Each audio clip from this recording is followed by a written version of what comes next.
¿Cómo están? Tengan todos muy buenas tardes. Estamos aquí en el programa Amasando la Palabra. Este programa llega gracias a la misericordia, a la justicia y a la fe de nuestro Papá que está en los cielos. Hoy día nos va a tocar Mateo 21:33. Mateo 21:33. Pero antes vamos a hacer una pequeña introducción con respecto a los temas anteriores de Amasando la Palabra que tocamos Mateo 21:23 hasta el 32, ¿no?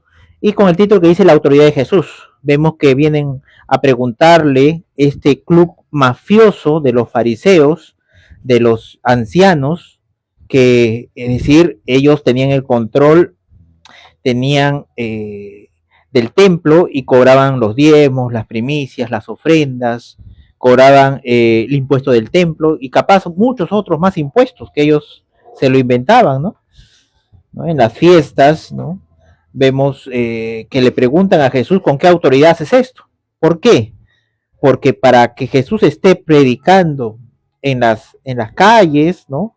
Para que esté haciendo en las calles, esté hablando de las escrituras, ellos como tenían, era su territorio, tenían que pedirle permiso a estos fariseos, a este sumo sacerdote, tenían que pedirle permiso, tenían que pedirle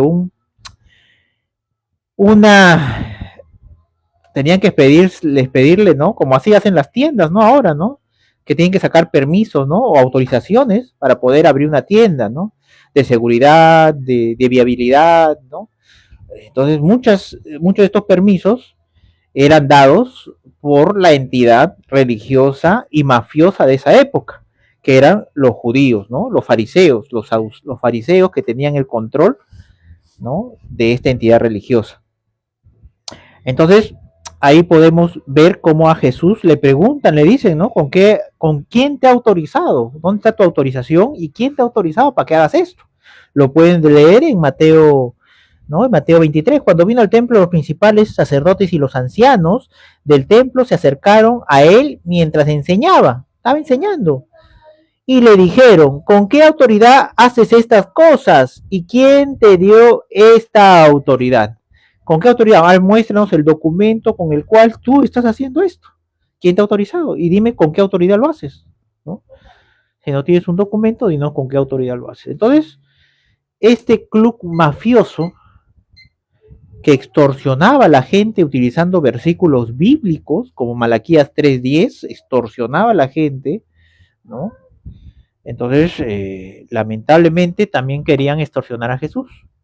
Pero como él, la gente, las multitudes lo seguían, y no solamente eso, sino que Dios lo respaldaba con milagros, señales y prodigios, poco nada podían hacer contra Jesús, sino tratarlo de tentar para en alguna otra cosa, ¿no? Encontrarle una falla y tildarles de hereje, ¿no? Porque Jesús nunca tildó a nadie de hereje. Busca en la Biblia si Jesús alguna vez tildó a alguien de hereje, ¿no? De falso profeta, tildó de cualquier otra cosa, de algún título discriminativo religioso. En ningún momento Jesús, es decir, los tilda así. Los que hacían eso eran los fariseos, le decían a Jesús, le decían hereje, hijo del diablo, le decían. Entonces, mayormente en la actualidad también utilizan muchos esa palabra, ¿no? Porque no va acorde a su pensamiento, a su razonamiento, a su idea, porque capaz recibieron, entre comillas, una revelación distinta que el otro no ha recibido, lo tildan de hereje, lo tildan de, es decir, de mentiroso, de todo eso. Entonces, pero uno ve en Mateo 22:29 que Jesús cuando se equivocaron no tuvieron una interpretación correcta, Jesús le dijo, erráis desconociendo las escrituras y el poder de Dios. Ahí vemos que los que son de Cristo actúan, piensan y dicen como Cristo lo dijo. Y Jesucristo nunca tildó a nadie de hereje. Ok, continuando con esto, después la parábola de los dos hijos, ¿no? La parábola de los dos hijos que va acorde a lo que estaba a la autoridad, ¿no? Ahí hay uno que le dijo, sí, señor, pero no hizo lo que su papá le dijo, y otro que dijo, no, señor, y sí hizo lo que su papá le dijo, al final se arrepintió. Entonces, ¿quién hizo la voluntad del Padre? El que se arrepiente. Entonces, si los fariseos hubieran arrepentido, ¿no? Hubieran mostrado frutos de arrepentimiento, porque vino Juan el Bautista y no le creyeron a Juan el Bautista, no se bautizaron. Ah, que lo dejaron predicar, que lo dejaron en las calles, ah, sí, pero ellos no se bautizaron. ¿Por qué? Porque el arrepentimiento, el verdadero arrepentimiento, el fruto del verdadero arrepentimiento es tomar decisiones, es dejar el pecado, ¿no? Es dejar el pecado, la fornicación, el adulterio, dejar todo eso y, y luego hacer lo correcto delante de Dios, ¿no? No guardar las apariencias, no excusarme en que no puedo, en que hoy día no puedo hacer esto, ¿no? Estás viviendo en fornicación, en adulterio, cortarlo de raíz. Ese sí es, ese demuestras un verdadero arrepentimiento. Pero si tú te excusas diciendo, no, yo vivo en pecado, pero yo amo a Dios. No, si amas a Dios, si crees en Dios, vas a buscar agradarlo a él. Diga lo que diga la pareja, digan lo que digan los demás, o vas a tratar de solucionar tu problema. Si estás viviendo en fornicación, arregla tus papeles inmediatamente, ¿no? Te casas civil y religiosamente, porque eso es lo único que te falta, ¿no? Nadie te está diciendo que no convivas con esa mujer, sino, o con ese hombre, sino que si realmente él te ama, o si realmente ella te ama, va a firmar lo que tenga que firmar para seguir contigo. Así de simple. Ya que se seca este 14 y la gente está caliente en la calle, y no solamente caliente por el calor, sino caliente porque las testosteronas, las hormonas femeninas están en ebullición, están que evolucionan. Yo que trabajo fuera en la calle vendiendo, veo cómo las parejas están calientes, realmente calientes. Uf. Este 14 los hoteles van a reventar. Creo que van a tener que ocupar dos por el precio de uno. O no sé cómo van a hacer, van a compartir, van a estar haciendo cola por un cuarto. Es decir, lamentablemente es así. Ok, sigamos con respecto a lo que hoy nos compete, que es la saga de Mateo. Estamos en Mateo, ¿no? Entonces Jesús termina diciendo, ¿no? Por eso vino a vosotros Juan en camino de justicia y no le creísteis, pero los publicanos y las rameras creyeron y vosotros viendo esto no se arrepintieron después para creerle. Es decir, el arrepentimiento son acciones o son decisiones, ¿no? Si Jesús nos manda a bautizarle, uno le cree a Jesús, el bautismo es un acto de arrepentimiento por fe, humano, que uno dice yo me arrepiento, igual como el matrimonio, es un acto no de arrepentimiento, pero sí es un acto de que a esta persona voy a estar con ella hasta toda la vida. Y tengo que firmar lo que tenga que firmar, tengo que estar donde tenga que estar, yo voy a estar con ella. Entonces, eso significa el matrimonio. Y ¿cómo se llama? El acto, es decir, la ceremonia del bautizo también es un acto humano, en la que digo, ya, si yo creo en Jesucristo, y como creo, yo voy a morir a mis deseos, a mis anhelos, a mis razonamientos, a mi idea, y me meto y me sumerjo al agua. O me sumerge a alguien, ¿no? La cosa es que, así como Jesús fue con Juan el Bautista, para que se cumpliese, ¿no? Igualmente, nosotros tenemos que ir, ¿no? Y bautizarnos para que se cumpliese las escrituras. No lo entiendo, capaz no lo entiendo, que echarme al agua, salir del agua, meterme, ¿qué me va a hacer? El simple hecho de obedecer a Dios demuestras que en algo tan simple, tan iluso, ya mi amor, Ana, algo tan simple, algo tan superficial, algo tan superfluo, ¿no? Como ir a alguien que te meta al agua y te saque, en ese acto tú estás demostrando que le crees en todo a tu deidad, a Dios, a Jesucristo. Entonces, eso significa el bautizo. El bautizo es eso. Ahora, si vamos ahora a Mateo, después continúa esto en Los Labradores Malvados, oíd otra parábola y se refiere al mismo tema. Tenemos que entender eso, que Jesús se está refiriendo al mismo tema. Entonces dice, oíd esta palabra. Dice, hubo un hombre, padre de familia, el cual plantó una viña, la cercó de vallado, cavó en ella un lugar y edificó una torre y la arrendó a unos labradores y se fue lejos, ¿no? Era un padre de familia que tenía planes, capaz de viajar, de pasar tiempo con su familia, de irse, y dijo, bueno, tengo un dinero, no todo es trabajo, dijo, vamos, voy a arreglar mi viña, voy a dejarlo bonito y lo voy a alquilar a alguien. ¿Para qué? Al regresar, ¿no? Bueno, aunque sea, gano los intereses de lo que se ha ganado la finca, el terreno, el local, ¿no? Entonces, perfecto, él planificando, siendo un hombre muy pensando siempre en el futuro para su familia, ¿no? Y cuando se acercó el tiempo de los frutos, envió a sus siervos, a los labradores, para que recibiesen sus frutos, ¿no? Bueno, y era una persona que tenía otras propiedades y bueno, invirtió en eso, ¿no? Como podemos ver. Luego que va y envía, ya dice, ya es tiempo en la que dejé las uvas o los frutos que estaban ahí, los dejé a estos labradores, mas los labradores tomando a los siervos, a unos golpearon, a otros mataron y a otros apedrearon. Entonces los labradores ya habían tomado posesión del local o de la casa y ya no querían salir. Envió de nuevo otros siervos, más que los primeros. Es decir, si al comienzo envió 10, esta vez envió 20 siervos. E hicieron con ellos de la misma manera. Es decir, también los golpearon, los mataron, a otros mataron y a otros apedrearon, ¿no? Mataron, es decir, llegaron a matar a otro ser humano, a estos siervos, ¿no? Luego finalmente les envió a su hijo diciendo, tendrán respeto a mi hijo, ¿no? Esta vez agarraron, él envió a su hijo, tendrán respeto a mi hijo, ¿no? Mas los labradores cuando vieron al hijo dijeron entre sí, este es el heredero, venid, matémosle y apoderémonos de su heredad. Es decir, este es el que va a heredar todo. Si lo matamos, es decir, ya nadie va a pedir este territorio, este terreno. Y tomándole, le echaron fuera de la viña y lo mataron, ¿no? Y le mataron. Cuando venga pues el señor de la viña, ¿qué hará a aquellos labradores? Y Jesús les pregunta a la gente, ¿no? A la gente les pregunta. Porque en esa época muchos eran padres, muchos eran labradores, muchos eran apicultores, ¿no? Muchos tenían ganados, ¿no?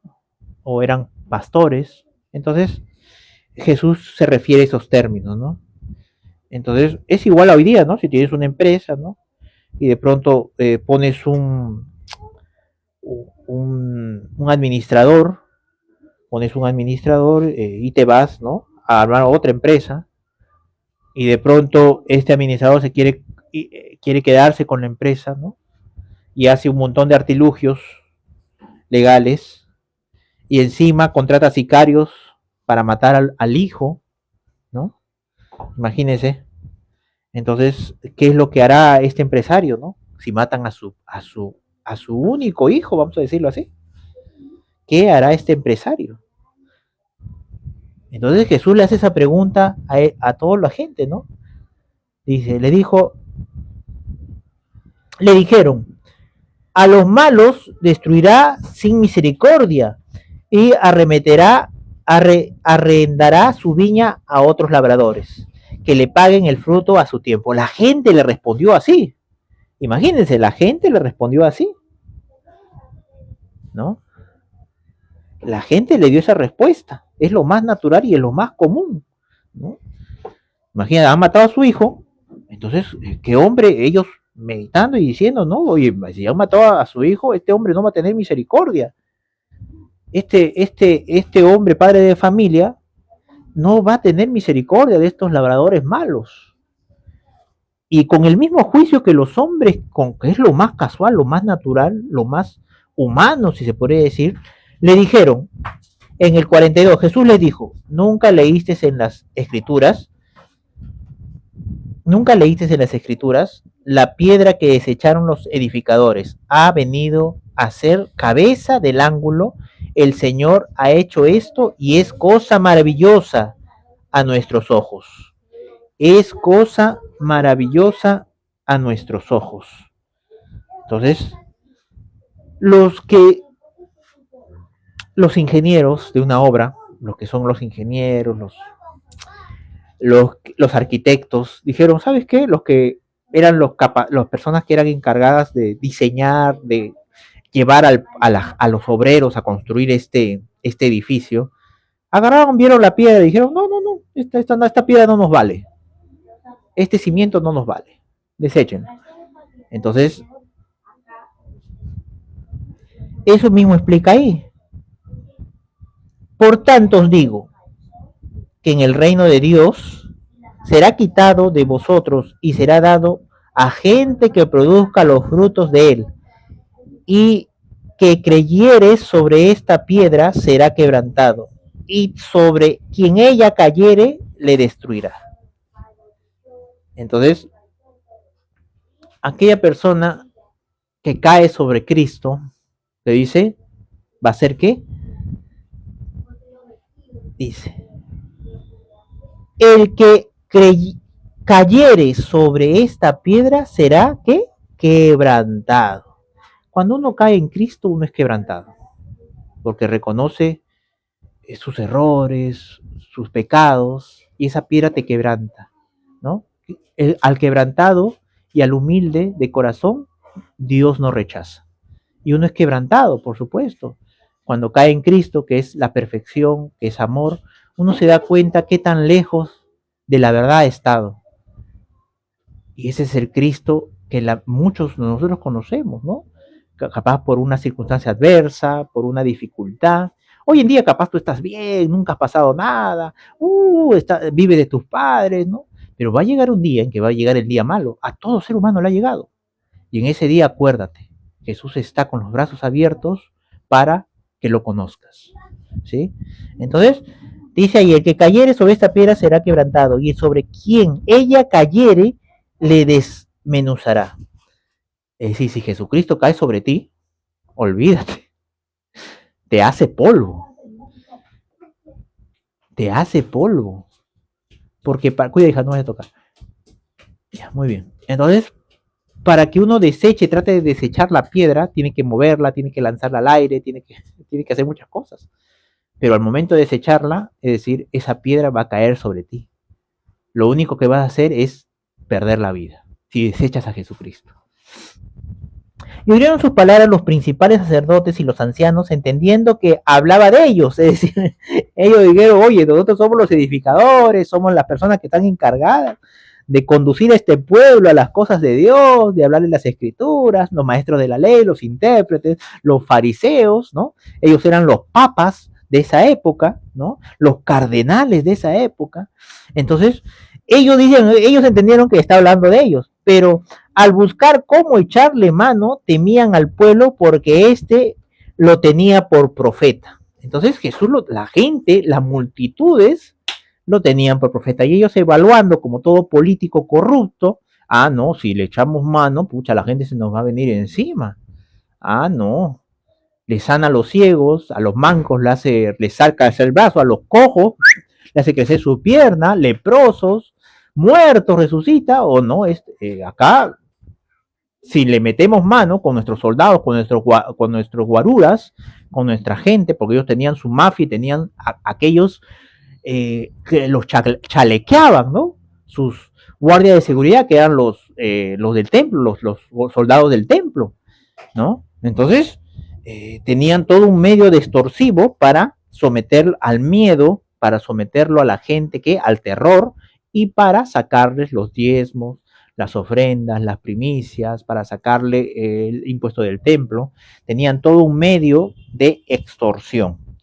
Entonces, ahí podemos ver cómo Jesús, lleno del Espíritu Santo, esta es la gran diferencia, lleno del Espíritu Santo, Jesús trae un mensaje distinto en la época, totalmente distinto, ¿no? Un mensaje que era directo para unos y también los otros también era directo.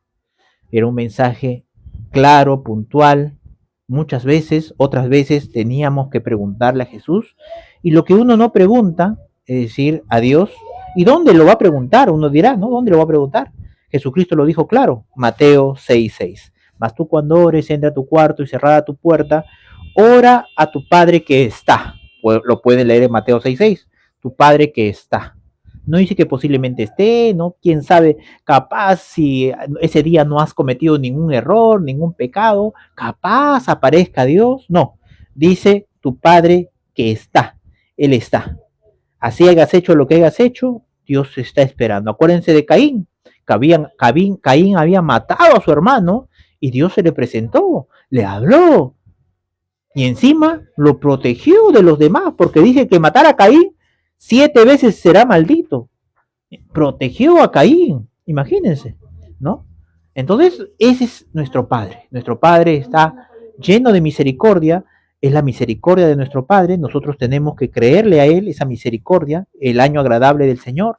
Por eso Jesucristo cuando salió del desierto dijo, el Espíritu de Dios está sobre mí, por cuanto me ha ungido para dar buenas nuevas, me ha enviado a sanar a los quebrantados de corazón, a pregonar libertad a los cautivos, dar vista a los ciegos, a pregonar libertad a los oprimidos, a predicar el año agradable de quién? De nuestro Padre, el agradable del Señor. Y ese año agradable continúa mientras de tu corazón siga latiendo sangre, tus pulmones sigan absorbiendo oxígeno, inhalando, exhalando oxígeno, y dentro de tu cuerpo la sangre sigue irrigando tu mente, tu cerebro, tu intelecto. Aún tienes la esperanza de arrepentirte, de conocerlo a Él y disfrutar una vida eterna junto con Él. Muy bien, muy bien. Entonces, eso representa la gracia y la misericordia de Dios. Es mejor ser siervo o esclavo de un Dios tan bueno que ser siervo y esclavo de un diablo que no tiene, de un diablo que no tiene ya perdón, que está perdido, que ha sido juzgado y ha sido condenado. Busquémosle a ese Dios, como dice Mateo 6:6, en el secreto. Búscalo y Él te va a responder. Clama a mí y yo te responderé. ¿Dónde vas a clamar? En Mateo 6:6, puedes leerlo. Y tu Padre que está en secreto y tu Padre que ve en secreto te recompensará en público. Entonces puede estar tu mesa, tu cama, tu silla, tu techo, tu pared, tu puerta, pero también está Dios. Sientas o no lo sientas, veas o no lo veas, oigas o no lo oigas, Dios está ahí, pero que te va a dar una respuesta, Él te va a dar. Si esto que has escuchado hoy día, tú no vas a tu cuarto y cierras tu puerta y le hablas a Él sobre esto, simplemente has escuchado palabra de hombre. Pero si vas a tu cuarto y cierras tu puerta y le comentas sobre esto que has escuchado, es así, es la verdad, es esto realmente como Él dijo, Él te va a confirmar a tu corazón y cuando te lo confirme vas a tener la fe que agrada a Dios, la fe que viene de la boca de Dios.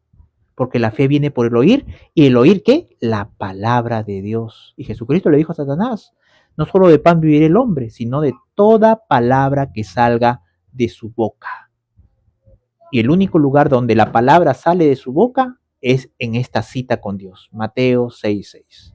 Si tú ves la vida pública de Jesús, todo lo que hizo Jesús fue porque en privado, en la cita, en el huerto del Getsemaní, en los montes donde él iba constantemente, él recibía una palabra de parte de Dios. Y esa palabra lo mantenía vivo, porque su palabra es espíritu y es vida. Ok, señores, tengan todos muy buenas tardes. Pueden en este TikTok, aparte de bromas que hago, hay un link en el YouTube donde van a encontrar, es decir, todos los videos anteriores. También hay unos de cita con Dios en Facebook y en YouTube, como Javier Ricardo Finaslo Martínez. Tengan todos muy buenas tardes. Hasta una próxima oportunidad en Amasando la Palabra. Nos vemos.